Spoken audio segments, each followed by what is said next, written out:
মাগরিবের নামাজে পড়ে ছোট্ট এই দোয়াটি যদি আপনি 7 বার পাঠ করতে পারেন, নবীজি বলেন 70টি বিপদ থেকে তাকে মুক্তি দেওয়া হবে। এবং এই 70টি বিপদের মধ্যে সবচাইতে ছোট্ট বিপদ হলো তার দারিদ্রতা। নবীজি সাল্লাল্লাহু আলাইহি ওয়াসাল্লাম তিরমিজি শরীফের 3601 নম্বর হাদিসের মধ্যে বলেন যে তোমরা এই দোয়াটি নিয়মিত পাঠ করো। এই দোয়াটি যদি কেউ নিয়মিত পাঠ করতে পারে, আল্লাহ পাক তাকে 70টি বিপদ থেকে হেফাজত করবে। এবং এই 70টি বিপদের মধ্যে সবচাইতে ছোট্ট বিপদ হলো তার দারিদ্রতা।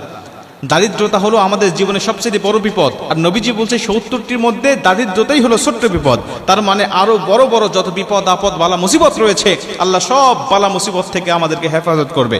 তার মানে আমি অসুস্থতা আছি, আপনি বিপদে আছেন, অসুস্থতায় আছেন, আল্লাহ পাক অসুস্থতাও আপনার দূর করে দিবে। আপনি বিপদে আছেন, এই দোয়াটি পাঠ করেন, আল্লাহ বিপদ থেকেও আপনাকে মুক্ত করে দিবে। আপনি দুশ্চিন্তায় আছেন, ডিপ্রেশনে আছেন, এই দোয়াটা পাঠ করেন, আল্লাহ দুশ্চিন্তা থেকেও আপনাকে মুক্তি দান করবে। যত বিপদ আছে মানুষের শরীরে, মানুষের জীবনে, 70টি বিপদ, এমন বড় বড় বিপদ থেকে আল্লাহ পাক আপনাকে হেফাজত করবে। রাসূল সাল্লাল্লাহু আলাইহি ওয়াসাল্লাম বলেন, হযরত আবু হুরায়রা রাদিয়াল্লাহু তাআলা আনহু বর্ণনা করেন, রাসূল সাল্লাল্লাহু আলাইহি ওয়াসাল্লাম বলেন, তোমরা লা হাওলা ওয়ালা কুওয়াতা ইল্লা বিল্লাহ এই দোয়াটি বেশি বেশি পাঠ করো, কেননা এটা হলো জান্নাতের রত্নভাণ্ডার। কেননা এটা হলো জান্নাতের রত্নভাণ্ডার।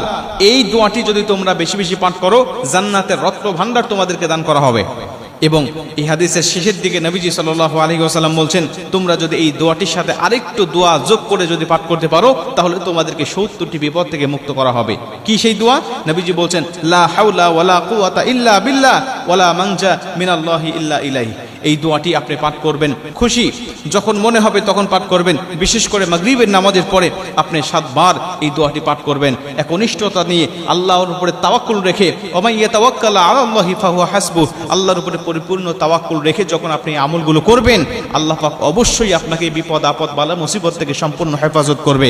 এই ছোট্ট ছোট্ট দোয়ার আমলগুলো যখন আমরা করি, এর পাওয়ারফুল দেখে, এর কার্যকারিতা দেখে আমাদের ঈমান বেড়ে যায়। নবীজি সাল্লাল্লাহু আলাইহি ওয়াসাল্লাম বলেন, এই ছোট্ট ছোট্ট আমল করার কারণে মানুষ সওয়াবের অধিকারী হয় এবং এইটা দেখে মানুষের ঈমানও বেড়ে যায়।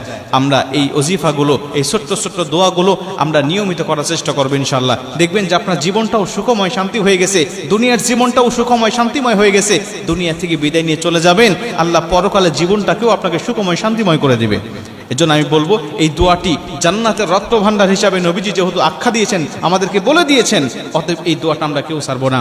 লা হাওলা ওয়ালা কুওয়াতা ইল্লা বিল্লাহ। এটা তো পাঠ করবি সব সময়, বিশেষ করে মাগরিবের পরে, ফজরের নামাজের পরে আমরা এর সাথে আরেকটু যোগ করে লা হাওলা ওয়ালা কুওয়াতা ইল্লা বিল্লাহ ওয়ালা মানজা মিনাল্লাহি ইল্লা ইলাইহি এই দোয়াটা আমরা পরিপূর্ণভাবে পাঠ করব ইনশাআল্লাহ। আশা করা যায় আল্লাহ পাক আমাদের সমস্ত বিপদ আপদ বালা মুসিবত থেকে সম্পূর্ণ হেফাজত করে ফেলবেন।